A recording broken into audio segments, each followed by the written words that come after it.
श्री गणेशाय नमः। शिव समान दाता नहीं, विपत्ति विदारन हार। परदा मेरी राखिए, बरदा पे असवार। शांताकारं भुजगशयनं पदं नाभं सुरेशं। विश्वाधारं गगनसदृशं मेघवर्णं शुभांगं। लक्ष्मीकान्तं कमलनयनं योगिर्भिध्यानगम्यं।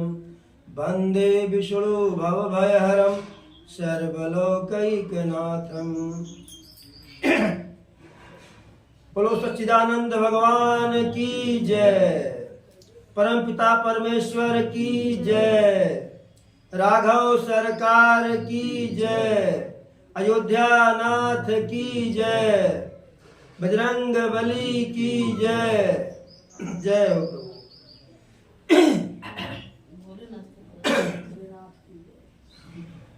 कल के कथा में महाराज मंग और माता शतरूपा की कथा हुई। अब आज राघव सरकार के जन्म के पहले ही रावण के जन्म की कथा होनी है, क्योंकि रावण मात्र कोई एक व्यक्ति नहीं है। रावण एक विचारधारा है। जैसे प्रभु श्री राम जी मात्र एक शरीर नहीं थे, वह समस्त चराचर प्राणियों के आत्मा रहे। आत्मा है, जीवात्मा है, परमात्मा है। साथ ही साथ प्रभु एक विचारधारा है। यदि रावण है तो राम निश्चित है। प्रायः हर मानव के शरीर में कितना भी बड़ा कोई सद्गुणी हो, राम विराजमान है तो कहीं न कहीं किसी कोने में रत्ती मात्र ही सही रावण भी विराजमान है। जब हम मर्यादित व्यवहार करते हैं, जब हम मर्यादित व्यवहार करते हैं, तब राम के चरित्र का गुणगान होता है। राम के बताए हुए चिन्हों का अनुसरण करते हैं। और जब हम गैर मर्यादित व्यवहार करते हैं तो रावण की विचारधारा पर चलने लगते हैं।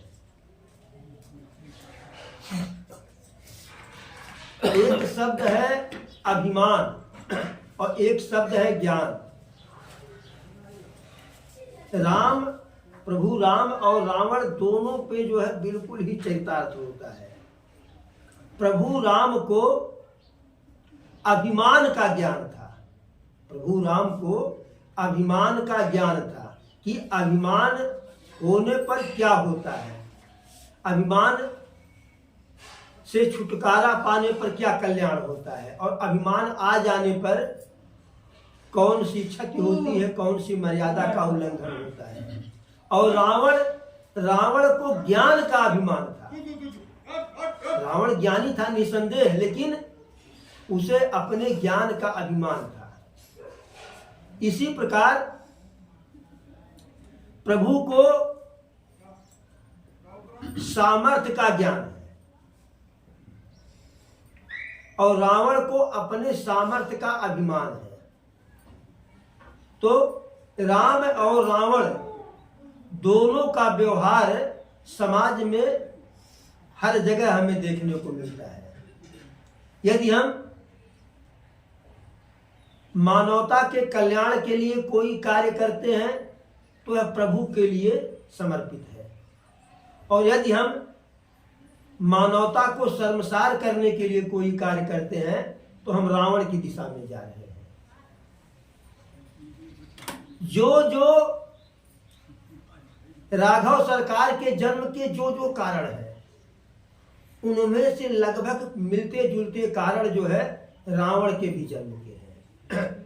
जैसे विष्णु जी के 2 गण थे, उनको ऋषि मुनि का श्राप मिला, राक्षस हो जाओ। शिव जी के 2 गण थे, उनको नारद जी का श्राप मिला, राक्षस हो जाओ। और राक्षस वही हुए कि जो एक जन्म में कश्यप बने, हिरणाक्ष बने, दूसरे जन्म में और बने रावण बने। इसी प्रकार से जब रावण का जन्म हुआ तो मोक्ष के लिए ऋषियों ने उसी समय कह दिया कि प्रभु का अवतार होगा। यानी जितने भी कारण जो है प्रभु के जन्म के हैं, प्रभु के अवतरण के हैं, प्रायः वह सारे कारण कहीं न कहीं से रावण के जन्म से भी संबंधित है। हम लोग कथा में प्रभु के जन्म के कारण विष्णु भगवान के 2 गणों को जो है ऋषि मुनियों का श्राप, शंकर जी के 2 गण को नारद जी का श्राप, साथ ही जलंधर नामक असुर के संहार के लिए प्रभु को उसकी पत्नी के साथ जो है छल करना पड़ा। पत्नी ने जब समझ गई कि यही जो है हमारे पति जलंधर नहीं है, छलिया विष्णु है, तो श्राप दी। प्रभु के जन्म का ये कारण वह हुआ। फिर कल हम लोग महाराज मनु और माता शत्रुपा की कथा सुने, वह भी एक कारण। फिर प्रताप भान और अरिमर्दन दोनों सगे भाई थे। कपटी मुनि के सानिध्य में जाने मात्र से जो धर्म के अनुसार, नीति के अनुसार, शास्त्र के अनुसार शासन करने वाला शासक था, राजा था, प्रजापालक। लेकिन संयोग कि जाकी जस भौतव्यता तैसो मिले सहाय, वहां पहुंच गए, राक्षस बनना पड़ा। एक बात और है कि समाज में भ्रम है कि रावण ब्राह्मणों को, ऋषियों को, मुनियों को नाना प्रकार की यातना दिया करता था। तब ये बताइए कि आखिर हम रावण को बनावे ही क्यों? रावण तो अपने से रावण बना नहीं। कहीं ब्राह्मण ने श्राप दिया, ब्राह्मणों ने, कहीं ऋषि मुनियों ने श्राप दिया जाओ राक्षस हो जाओ। जब किसी भले मानुष को, अच्छे व्यक्ति को आप राक्षस बना देंगे तो क्या वो माला जपेगा? वह तो दुराचारी ही होगा। अब आप स्वयं कह रहे हो कि राक्षस हो जाओ। जब आप राक्षस बनाओगे एक भले इंसान को, जब वो राक्षस बन जाएगा या आपके प्रभाव से, तो गलत मार्ग पर चलेगा ही। अब रावण के जन्म की कथा। 3 असुर थे, तीनों सगे भाई थे, माली, सुमाली, माल्यवान। वही माल्यवान जिसे रामचरितमानस में नाना माल्यवंत कहा जाता है। यह 3 भाई थे, तीनों भाई असुर थे और ब्रह्मा जी की घोर तपस्या की। एक बात और जान लीजिए, ब्रह्मा जी, विष्णु जी हमारे त्रिदेव में तो हैं, लेकिन यह थोड़ा सा ऐसे होता है कि ऐसी प्रवृत्ति के जो है त्रिदेव हैं, त्रिदेव में से 2 हैं कि थोड़ी सी तपस्या, थोड़े से जो है भगवत भजन पे जो है अपनी मर्यादा को लाघ से जो इनकी क्षमता, उससे आगे बढ़ करके जो है वरदान देने वाले हैं। वरदान देते समय जैसे द्वापर में प्रभु श्री कृष्ण सुदामा के जो है तंदूर को खाते समय, चावल को खाते समय नहीं सोचे जो है कि यह एक मुट्ठी तंदूर खा रहे हैं तो एक लोक जा रहा है, दूसरा खाए दूसरा गया। वो तो रुक्मणी का सौभाग्य मानिए कि वह हाथ पकड़ ली, नहीं तो वह भी खा लेते। तो वही रुक्मणी कही न, रंग ही आप समान कियो, अब होवन चाहत स्वयं भिखारी। तो स्वयं सुदामा वाली हाल हो जाती है। तो ब्रह्मा जी और शंकर जी ये बेचारे इतने जो है भोले थे, इतने सज्जन थे कि आशीर्वाद देते समय यह नहीं सोचते थे कि इसका दुष्परिणाम या परिणाम क्या होगा। अभी बाबा भोले भस्मासुर को आशीर्वाद दे दिए, और जब दे दिए तो सबसे पहले सोचा पहले इन्हीं को जो है खंगार ले। तो इसी प्रकार से वह तीनों भाई माली, सुमाली, माल्यवान ब्रह्मा जी शंकर जी की घनघोर तपस्या किए, बड़ी कठोर तपस्या किए। ये दोनों देवता जो है त्रिदेव में से सृष्टि के रचयिता और संहार करता, ये दोनों आकर के तपस्या से प्रसन्न होकर के वरदान दिए, शक्तिशाली हो जाओ, पराक्रमी हो जाओ, धन धान्य से संपन्न, कोई देवी कोई देवता, कोई देवी, कोई मानो तुमसे जीते न। अब एक तो लौकी है तितलौकी, दूसरे चढ़ी नीम के डाल। वह असुर कुल में पैदा ही हुए थे, ऊपर से ताकत आ गई, तो प्रभुता पाई को न मद व्यापी। अब तीनों भाई एक एक लोक का राज्य ले लिए, एक पृथ्वी लोक ले लिया, एक पाताल लोक ले लिया, और एक जो है स्वर्ग लोक ले लिया। देवी देवता सब जो है भाग करके पर्वत में, गुफा में, कंदरा में छिपे, जहां जिसको पाते थे। भाई असुर है हैं, विवेक तो मानव के पास है और देवता के पास है। असुर के पास विवेक नहीं, सिर्फ स्वार्थ है, अहंकार है, मद है, घमंड है। अब सबके सब जब त्राहिमाम मचा तो गए शंकर जी के पास। शंकर जी कहे गलती तो भाई हो गई है, लेकिन इन तीनों को नाथने का कार्य हम नहीं कर पाएंगे, इसके लिए विष्णु जी के पास आप लोगों को जाना होगा। अब विष्णु जी के पास जाने के लिए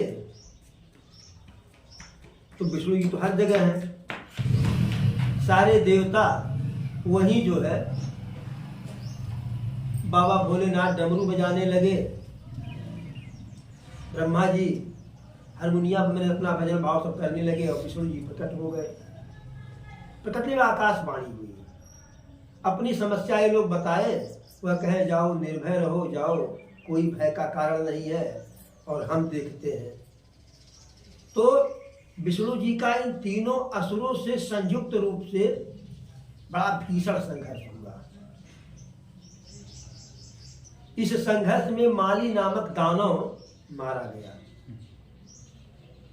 जब माली मारा गया तो सुमाली और माल्यवान को लगा कि अगर हम लोग युद्ध क्षेत्र को छोड़ के भगेंगे नहीं तो हम लोगों का भी संहार होगा।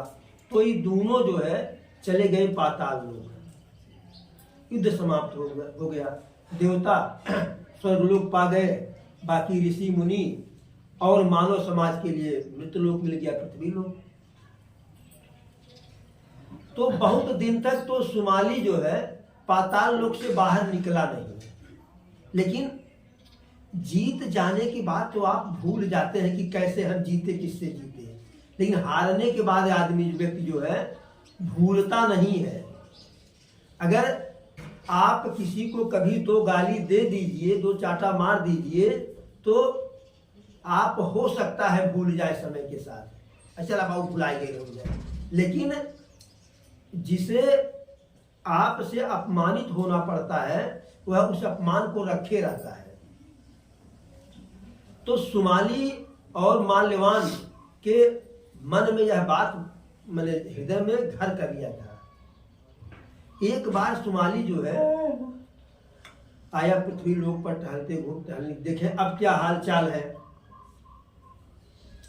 तो कुछ दिन इधर उधर रहा, स्वर्ग की का भी चक्कर लगाया। फिर उसे लगा कि हो सकता है कोई देवता हमको पहचान ले और विष्णु से बता दे तो फिर हमारा संहार हो जाएगा। अब वो पाताल लोक गया, वहां से निकला नहीं। और उसी सुमाली की कन्या पुत्री थी जो है रावण की माता कैसकी, केसकी कैसकी जो भी नाम, दोनों नाम मिलता है। हालांकि असुर की कन्या थी लेकिन धार्मिक प्रवृत्ति की थी। सुमाली के मन में एक बात आया, मैंने वही पाताल लोक में लंका के राजा कुबेर का जो है चर्चा वह सुना। पहले लंका का राजा जो है कुबेर थे और कुबेर के 1 करोड़ यक्ष वहां रहते भी थे। और कुबेर के पिताजी थे विश्वश्रवा और बाबा उनके थे ऋषि पुलस्त्य। ऋषि पुलस्त्य उनके बाबा थे। तो सुमाली के मन में यह आया कि क्यों न अपनी पुत्री का विवाह ये न केन प्रकारेण हम विश्वश्रवा से करा दें। और विश्वश्रवा से करा देंगे तो विश्वश्रवा के प्रभाव से कुबेर जैसा पुत्र पैदा होगा। पुलस्त्य भी ऋषि थे, विश्वश्रवा भी ऋषि थे और विश्वश्रवा के पुत्र कुबेर लंका के उस समय राजा थे, शासक थे। अपने पुत्री से, अपनी बेटी से कहे कि अपना प्रभु की जाओ वहां विश्वश्रवा ऋषि से जो है अनुनय विनय करो, जिससे वो जो है तुम्हें अपनी जो है अर्धांगिनी बनाने के लिए तैयार हो जाए। तो वहां से निकली, पिता की आज्ञा को सिर माथे पर करके वहां से निकली। पिता का प्रयोजन नहीं समझ पाई थी कि किस लिए ऐसा कर रहे हैं। तो सोची कि ऋषि के साथ जो है दाम्पत्य जीवन में रहेंगे तो अच्छा ही अच्छा होगा। फिर वहां से वो निकली, लेकिन पाताल लोक से लंका जाते जाते ऋषि विश्वश्रवा के पास पहुंचते पहुंचते काफी विलंब हो गया। शाम का समय हुआ, घनघोर वर्षा हो रही थी। ऐसे में वो पहुंची। ऋषि विश्वश्रवा जी संध्या वंदन कर रहे थे। जब संध्या वंदन से उठे तो प्रणाम की और अपने प्रस्ताव को रखा। तो सबसे पहले तो ऋषि विश्वश्रवा कहे कि नहीं, यह उचित नहीं है। लेकिन बार बार अनुनय विनय करने पर जो है तैयार हो गए।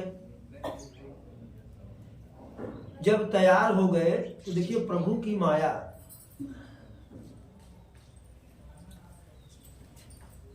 हवन कर रहे थे विश्वश्रवा। उसके बाद तो हवन में जब आहुति डालते थे तो कैसकी का चेहरा उनके सामने आता था और बड़ी सुंदर ही थी, बड़ी सुंदर थी कैसकी।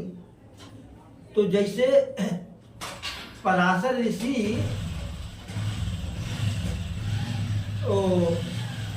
जोजन दुर्गंधा से आकर्षित हो गए थे।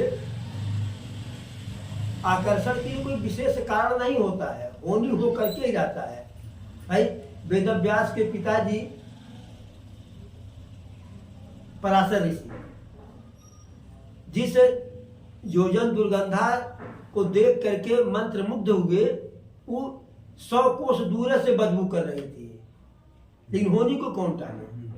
उसी प्रकार से विश्वश्रवा भी आकर्षित हो गए और गोधूल की बेला में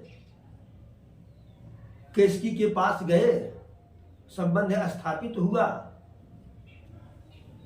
और उस संबंध के परिणाम स्वरूप रावण का जन्म हुआ। तो उस समय ग्रह नक्षत्र भी बड़े गड़बड़ थे, बड़े ही खराब थे। उसी का दुष्परिणाम रहा कि रावण एक तो श्रापित तो था ही, पूर्व जन्म का श्राप था, और दूसरे गलत समय गलत नक्षत्र में पैदा हुआ। तीसरा कारण जो है रावण के गलत दिशा में जाने को, पथभ्रष्ट होने के लिए, मां तो उसकी पहले तो ठीक ठाक थी, लेकिन बाद में जो है सुमाली उसे तरह तरह से भड़काए और है कि कुबेर राजा है या उनका नौकर बन जाएगा, बंदी हो जाएगा, इसकी कोई हैसियत नहीं रहेगी, तो तरह तरह से भड़काए। तो कैसकी भी जो है गलत रास्ते पर चल दी, और रावण को असुर से महाअसुर बनाने का कार्य कैसकी ने किया। जब जब रावण में विश्वश्रवा मुनि का जो है प्रभाव आता था, तब तब वह धर्म के तरफ जो है आगे बढ़ता था, लेकिन कैसकी रोक देती थी। इस प्रकार से रावण का जन्म हुआ। अब जन्म हुआ तो श्राप था ही जो है। बाबा गोस्वामी लिखते हैं, उपजे यद्यपि पुलस्त कुल पावन यमल अनूप तदपि महिषुर श्राप बस भय सकल अघरूप। यद्यपि ऋषि पुलस्त के पवित्र कुल में पैदा हुए रावण, कुंभकर्ण, विभीषण, लेकिन फिर भी ब्राह्मणों के साथ श्राप के कारण जो है वह सबके सब जो है पापी हुए, दूसरों को संताप देने वाले हुए जो है। अब रावण के सामने समस्या यह थी जो है कि कुबेर शासक थे, राजा थे, और कैसकी सौतेली मां थी। तो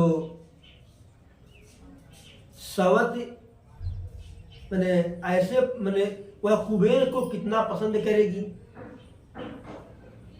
ऊपर से सुमाली का जो है कान भरने वाला, जिसे आजकल जब कन्या विदा होती है, ससुराल में जाती है, तो यहाँ से प्रायः उनकी माँ जो है मोबाइल पर हमेशा जो है अच्छी अच्छी बातें सिखाया करती है। तो इसे सुमाली जो है अच्छा अच्छा सिखाता था कि यस करो वस करो। तो रावण के मन में जो है तरह तरह के भ्रम को पैदा की, रावण को असुर से महाअसुर बना दिया। लेकिन अब कुबेर को पराजित करने के लिए बल चाहिए, पराक्रम चाहिए। बल पराक्रम तो जो लेकर के पैदा हुए वही रहेगा। अरे भाई थोड़ा सा घी खाने से, दूध पीने थोड़ा अधिक बढ़ जाए, इतना होगा। लेकिन अब ऐसा नहीं खंदारा सिंह को मैंने पछाड़ देते। अब तीनों भाई ब्रह्मा जी और शंकर जी का तपस्या किए। कीन विविध तप तीनों भाई, परम उग्र नहीं बरनि सुजाई। गयउ निकट तप देख विधाता, मांगहु बर प्रसन्न मयताता। तीनों भाई कठोर तपस्या किए। यहां तक कि लोग कहते हैं कि रावण अपने शीश को 10 बार काट काट करके शंकर जी को, ब्रह्मा जी को अर्पित कर दिया। तब वरदान स्वरूप उसके पास 10 सिर हो गया। एक एक 10 बार दिया तो 10 कंधर हुआ जो है। 10 सिर, 20 आंख, भुजाएं भी वैसे। तो ब्रह्मा जी और शंकर जी पास में गए तपस्या देख करके, और कहे कि हे पुत्र, बर मांगो बर मांगो बर मांगो, जो इच्छा हो सो मांगो, हम आपकी तपस्या से प्रसन्न हैं। तो रावण का तो एक लक्ष्य था कि कुबेर को पराजित करना है। करी बिनती पद गहि दस सीसा, बोले बचन सुनहु जगदीशा। हम काहू के मरहि न मारे, बानर मनुज जाति दुई बारे। रावण ब्रह्मा जी के चरणों को कायदे से मजबूती से पकड़ लिया और विनती किया और बोला, हे प्रभु, हम काहू के मरे न मारे, यानी हम किसी के मारने से हमारी मृत्यु न, अर्थात हमारी मृत्यु ही न हो। तो ब्रह्मा जी कहे कि देखिए यह तो असंभव है, मृत्यु न हो यह असंभव है। अपने इस जो है डिमांड में, मांग में थोड़ा सा संशोधन करो, क्योंकि जो जन्मा है उसकी मृत्यु निश्चित है। तब कहा कि नर बानर जाति दुई बारे। ठीक है, अगर ऐसी भी बात, ऐसी ही बात है तो हम आपको दो विकल्प दे रहे हैं, एक मानव और एक बानर को छोड़ करके बाकी किसी के मारे न मरे। अच्छा, ऐसा किया क्यों? उसे खतरा था देवताओं से, नर और बानर से कोई खतरा नहीं था कि जब भी घोटाला होगा, गड़बड़ झाला, तो देवता ही करेंगे, धोखा से करें, बल से करें, जैसे भी करें। तो उनको जो है लपेट लिया, मानव और बानर को बगल कर दिया। जब बगल क्यों किया?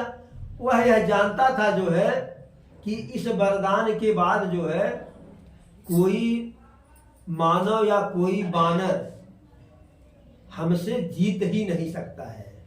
वो हमको मारने आएंगे, उससे पहले हम उनको मार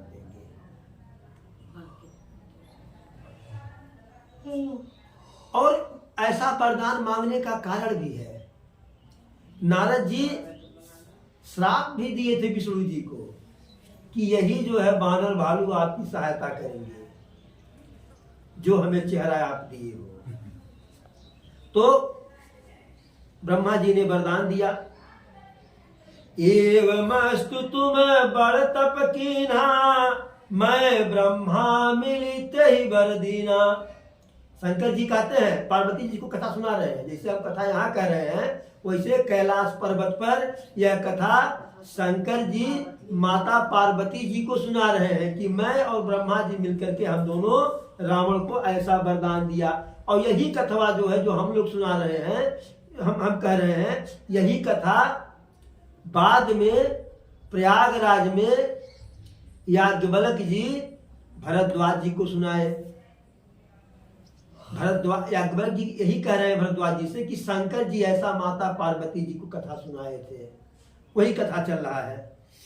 फिर ब्रह्मा जी कुंभकर्ण के पास गए, अब देखे विशालकाय शरीर, तो सोचे कि अगर ये प्रतिदिन इसे साधारण इंसान की तरह से रात में सोएगा, दिन में जगेगा, तब तो वरदान पा करके पूरा संसार चौपट कर देगा, सबका भक्षण कर लेगा। जो यही खल नित करब हारू, होई है सब उजार संसारू। सारद प्रेरी तासुमति फेरी, माग सिनीद मास खटकेरी। वह मांगने वाला था वरदान कि हे परमपिता, हे भोलेनाथ, हम 6 माह जागे और 1 दिन सोए। महीने में 6 महीने में 1 दिन हम सिर्फ सोए, 6 माह जागे। लेकिन ब्रह्मा जी को लगा जो है कि तब तो सब गड़बड़ हो जाएगा, संसार में कुछ बचबे नहीं करेगा। तो तत्काल सरस्वती जी को प्रेरित किए कि जाओ तत्काल इसकी जीवा पर बैठ जाओ। और जैसे ही उसकी जीवा पर बैठी, तैसे ही जो है वह तुरंत जो है बदल गया कि 6 माह की नींद और 1 दिन का जागरण। और जैसे वरदान दिए और फिर विभीषण के पास गए, तो विभीषण से गए विभीषण पास पुनि कहु पुत्र वर माग तेहि मांगेउ भगवंत पद कमल अमल अनुराग। विभीषण के पास गए कि पुत्र तुम भी वर मांगो। तो विभीषण ने कहा प्रभु हमको वैकुंठपति के जो है चरण कमलों में भगवत भजन चाहिए।